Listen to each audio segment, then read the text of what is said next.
Proteste an Universitäten sind weder neu noch per se schlecht. Universitäten sollten Räume sein, in denen diskutiert wird, wo Kontroversen ausgetragen werden können. Was aber, wenn Proteste dazu führen, dass sich andere Studierende bedroht fühlen? Dass Räume sich schließen und Diskussionen nicht mehr möglich sind? Ich sehe mit Sorge, dass es eine antisemitische und anti-israelische Grundstimmung gibt an vielen Universitäten. Seit dem Angriff der Hamas auf Israel am 7. Oktober 2023 sind Proteste an Berliner Hochschulen vermehrt in den öffentlichen Fokus geraten. Sie entzündeten sich an dem auf das Massaker folgenden Krieg in Gaza. Das Problem: Während die Protestierenden sich und ihre Aktion selbst als pro-palästinensisch labelten, wurden sie von BeobachterInnen häufig als anti-israelisch und zumindest in Teilen antisemitisch wahrgenommen.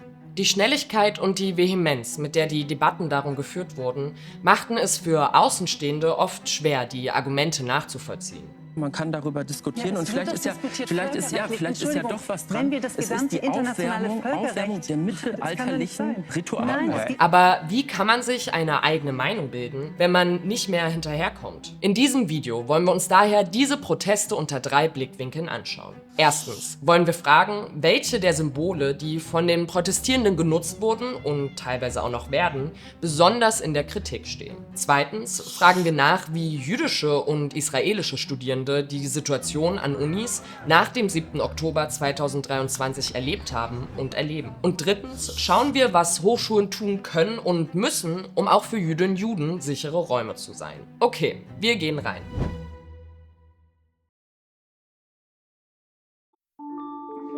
Wir beginnen mit dem roten Dreieck. Das tauchte immer wieder im Rahmen von sogenannten pro-palästinensischen bzw. anti-israelischen Protesten an Hochschulen auf. Seine Bedeutung ist umstritten, denn seit November 2023 nutzt die Hamas das rote Dreieck, um israelische SoldatInnen, Autos und Panzer als Feinde zu markieren, bevor auf sie geschossen wird. In ihren Propagandavideos und Bildern wird es also eindeutig als militärische Feindmarkierung verwendet. Viele Protestierende weisen diese Absicht von sich und erklären, dass das rote Dreieck vor allem Teil der palästinensischen Flagge sei und schlicht als Symbol für Solidarität stehe. Allerdings spielt das rote Dreieck im Rahmen von Protesten erst seit Anfang November 2023 eine Rolle, also erst nach der Verwendung durch die Hamas. Und es stellt sich zudem die Frage, warum man sich unbedingt auf ein Symbol beziehen will, das von einer islamistischen Terrororganisation als Feindmarkierung genutzt wird und bei vielen israelischen und jüdischen Menschen ein Gefühl der Bedrohung erzeugt. Die alleinige Auslegung als Zeichen der Solidarität erscheint daher zweifelhaft. Dazu sollte auch nicht unerwähnt bleiben, dass das rote Dreieck in Deutschland ohnehin als verbotenes Kennzeichen der palästinensischen Terrororganisation Hamas gilt. Es also verboten ist, das Symbol in diesem Kontext zu verwenden. Ein weiteres Symbol, das viel Aufmerksamkeit erregte, sind rot bemalte Hände. Bereits November 2023, knapp einen Monat nach dem Hamas-Überfall, fand eine Performance im Foyer der Berliner Universität der Künste statt. Die Teilnehmenden in schwarzer Kleidung und mit Corona-Masken streckten dabei ihre Hände in die Luft, die rot bemalt waren. Ein halbes Jahr später, im Mai 2024, als das Institut für Sozialwissenschaften der HU Berlin besetzt wurde, wieder rot bemalte Hände. Dazu wurden die Räumlichkeiten schwer beschädigt und antisemitische Parolen auf Wände und Fenster gesprüht. Okay, hier wird es jetzt ein wenig komplizierter, denn rote Hände stehen gemeinhin als Symbol dafür, dass Personen, Armeen oder Staaten durch ihr Handeln Schuld auf sich laden, also bildlich gesprochen Blut an den Händen haben. Im Kontext des Nahostkonfliktes sind blutrote Hände allerdings für viele Menschen mit einem konkreten Ereignis verbunden. Im Jahr 2000 wurden 2 israelische Reservisten in Ramallah in einer Polizeistation von einem palästinensischen Mob brutal gelyncht. Als Zeichen des Sieges streckte einer der Mörder seine blutverschmierten Hände aus dem Fenster und wurde von der aufgebrachten Menge dafür gefeiert. Nun muss man sich natürlich fragen, wussten die Studierenden, welche Auswirkungen die von ihnen genutzte Symbolik haben kann? Dazu haben wir uns mit Matthias Naumann getroffen. Er ist Autor, Übersetzer und Verleger und wir haben ihn nach seiner Einschätzung gefragt. Man kann es nicht sagen, wer sich alles bei den Studierenden, gerade bei der ersten Aktion, die verwendet haben an der UDK, wirklich bewusst war, worauf sie da referenzieren. In dem Moment, wo es eine mediale öffentliche Debatte darüber gab, die klar machte, was dieses Symbol auch bedeutet und was es gerade für jüdische und israelische Menschen oder für Leute, die sich mit dem Nahostkonflikt auskennen, wenn das einmal debattiert ist und man verwendet es danach wieder, das Symbol, dann ist halt klar, wie man es verwendet. Es besteht dann eine bewusste Absicht und damit sozusagen auch die bewusste Absicht, eine entsprechende Drohung auszusprechen.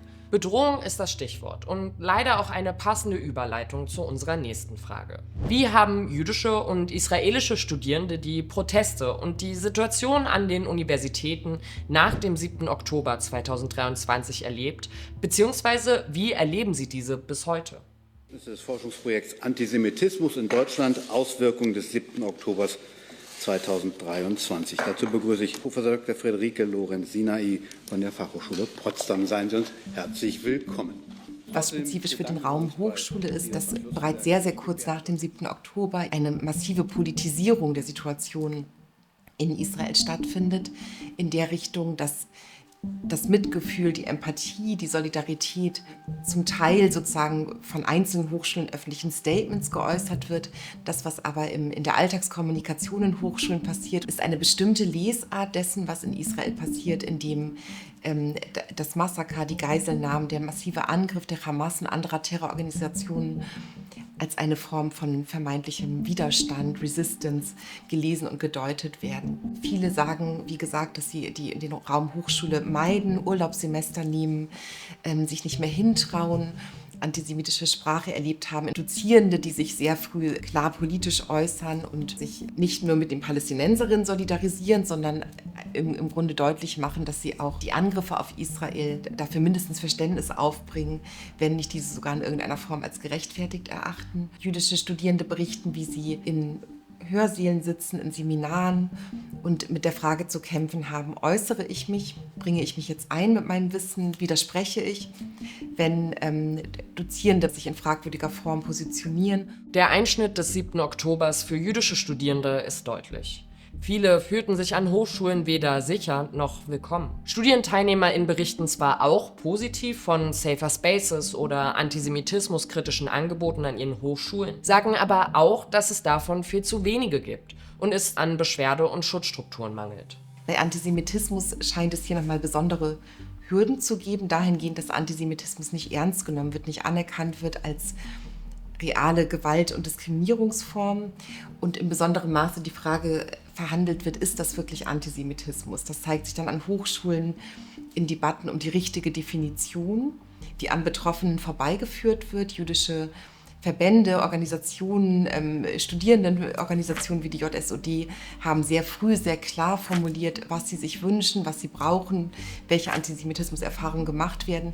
Wenn Antisemitismus nicht als Ausgrenzung und Diskriminierung verstanden wird, sondern lediglich als theoretisches Problem, als Diskursfrage, dann hat das Konsequenzen. Dann gibt es kein richtig oder falsch, sondern nur Meinungen. Dann ist alles von der Meinungs-, Kunst- oder Wissenschaftsfreiheit gedeckt. Dann haben Betroffene keinen Anspruch auf Schutz. Und genau diesen Eindruck hat man manchmal, wenn man die Diskussion über Antisemitismus im akademischen Raum oder im Kunstbereich betrachtet. Dann erscheint es plötzlich, als sei der Kampf gegen Antisemitismus ein Angriff auf die Grundrechte und nicht der Antisemitismus selbst. Und genau hier schließt auch unsere dritte und letzte Frage an. Nämlich, was müssen Hochschulen tun, um auch für Jüdinnen und Juden ein sicherer Raum zu werden? Man könnte sagen, es gibt einerseits natürlich eine Berechtigung, sich kritisch damit auseinanderzusetzen, was in Nahost von verschiedenen Seiten in dieser Gewaltsamkeit gegeneinander getan wird. Und andererseits gibt es natürlich Formen des Protestes, die gerade keine Auseinandersetzung sind, sondern eine Diffamierung und letztlich ein Angriff auch auf israelisches und jüdisches Leben hier. In dem Moment, wo es darum geht, genau diese Art des offenen Diskurses nicht zu machen, wie zum Beispiel ein Protest, der alle anderen zum Schweigen bringen will, die Besetzung eines Instituts, die verlangt, dass sich die ganze Uni nur so und so äußern soll, dann muss die Universität da einschreiten und wieder offene Räume schaffen.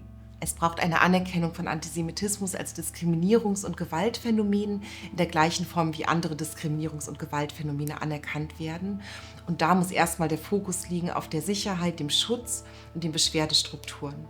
Diese müssen betroffenenorientiert ausgerichtet werden. Hochschulen müssen jüdische Communities, jüdische Selbstorganisationen, jüdische Studierendenvertretungen aktiv fragen, wo sind die Bedarfe, sich diese Expertise einholen und Ressourcen bereitstellen. Wir können also festhalten, es spricht erstmal nichts gegen die Verwendung von Symbolen und gegen Proteste an den Universitäten. Aber Motive wie das rote Dreieck und die blutrot bemalten Hände können in diesem Kontext als antisemitische Gewaltandrohung oder Einschüchterung verstanden werden und werden es auch. Wenn sich Protestierende trotz besseren Wissens nicht deutlich gegen die Verwendung solcher Symboliken positionieren, sie also dulden, ist das ein Problem.